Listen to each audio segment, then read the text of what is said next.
San Francisco's Mission District has long been the heart and soul of this city's cultural life. And certainly a beating vein of that heart is the Community Music Center. With us now, one of its program coordinators, Martha Rodriguez-Salazar. Welcome. Hello. Thank you, David. So, your organization has been bringing music to students for how many years now? Well, a lot. It started in 1921, there in the heart of the Mission, Cap Street, between 20th and 21st. I mean, that is the heart of the Mission. That is the heart of the Mission, and we're still there, and hopefully now expanding to the next door building that CMC purchased just recently, and so we're having that plan of expanding our campus as well. Great. Now, I mean, there's been a lot in the news lately about the changing mission and gentrification and whatnot. Are you safe?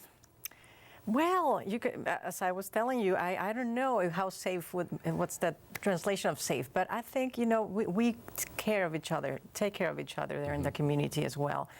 I come from a rough city, Mexico City, so in comparison, I should say that yes, it's not that unsafe. Right. And now knowing the gentrification situation in the Mission, I think that, you know, it's getting better, I think. Right.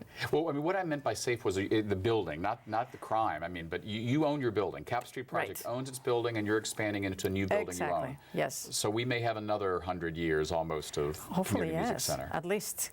Yes, but yes, we do feel safe. Indeed. And as I say, you know, I think the community in itself is very friendly. We have people coming over to our building that's from little kids, babies even, to, I think my oldest student is 94 years old. Yeah. How important is music to a young person's development? I think it's basic. I think, you know, if you are able to develop skills such as, you know, like such as these, if you are playing the piano or drumming or having a sense of a beat, it just really goes well with your math, with, you know, your language skills, with computer skills. Why not? You know, you're going to be able to type faster. I was told. I mean, I played piano since I was 5, and my typing teacher said that's why I type so fast, because I had lessons at an early age. Exactly. So, I mean, we sense that from younger age. I mean, it's just music helps enormously. But also what I am realizing, and we're realizing with these programs that we have been extending for the adult program, older adult programs, such as these fantastic choirs that have been going on now for 4 or 5 years, we can see the change, immediate change with the seniors. They're becoming much more social, happier, people who have been perhaps depressed because they've come to this country, they're feeling alone, they don't speak the language. Suddenly we are hoping to provide that element of socialization and music into their lives, and the result is immediate. Right, so this isn't just about art, this is about society. Totally. Yes, and that's what I love about this organization.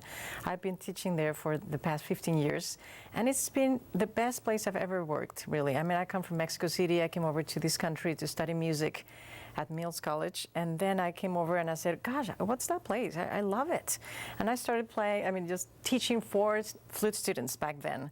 And now I think I serve maybe like 180, 200 students a week.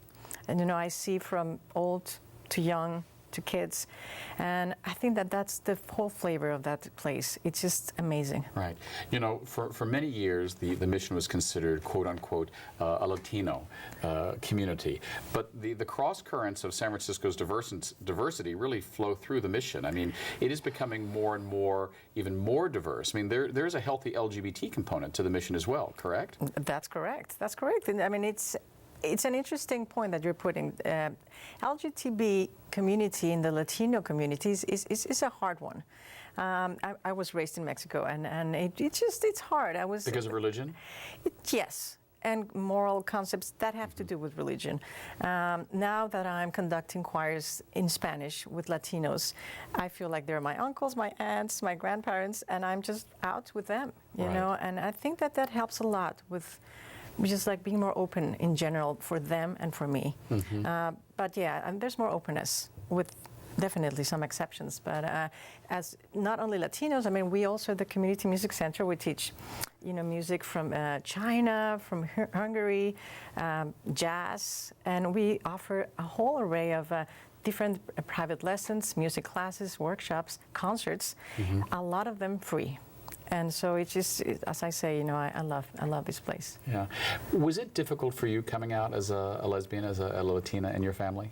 It was, yes. I mean, I think I'm still in the process of going out more and more. Every time I go there, I go there with Jennifer, my wife, who also works at the Community Music Center, and we met there 10 years ago. And yes, no, I mean, the process has been slow, but it was hard.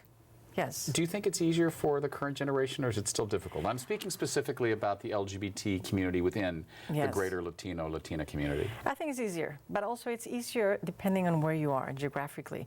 I think the fact that I came over to this country, to start with, I landed at Mills College, which I didn't know. It was kind of an Isle of Lesbos. I was about to say. Which when I realized, believe me, I didn't know. I just came over because I was following my teacher, who turned out that she was at Mills College. And then when I landed, I thought, whoa, what's going on here? Not only I was feeling much more comfortable being myself, but also, I mean, I noticed things such as, oh, hey, now you're a woman of color. When in Mexico, I was the white girl, right? But I think for younger people now, it's easier. I mean, I can see much more of an opening of the religion and morals and ethics in Mexico. In our closing moments, let's take a look. Actually, we've got some music actually from, I believe, one of your holiday shows. Oh yes. The holiday show is a big part of what you do, correct? Yeah, amongst many other things, but yes, that's a big thing. Yes, it's called La Posarela, which is a totally made-up name, which combines Mexican Christmas traditions of Las Posadas and Pastorelas. It's a made-up name. But it just becomes like a really wonderful holiday party for the 70, 80 performers there. And we say things about like music and gentrification of the mission. There's a devil, there's angels. The devil is kind of the guy from immigration not letting Joseph and Mary come because they're immigrants, illegal immigrants. Yeah, which they were in the Bible story, yeah. Definitely. Great. Well, I really appreciate you coming and talking to us.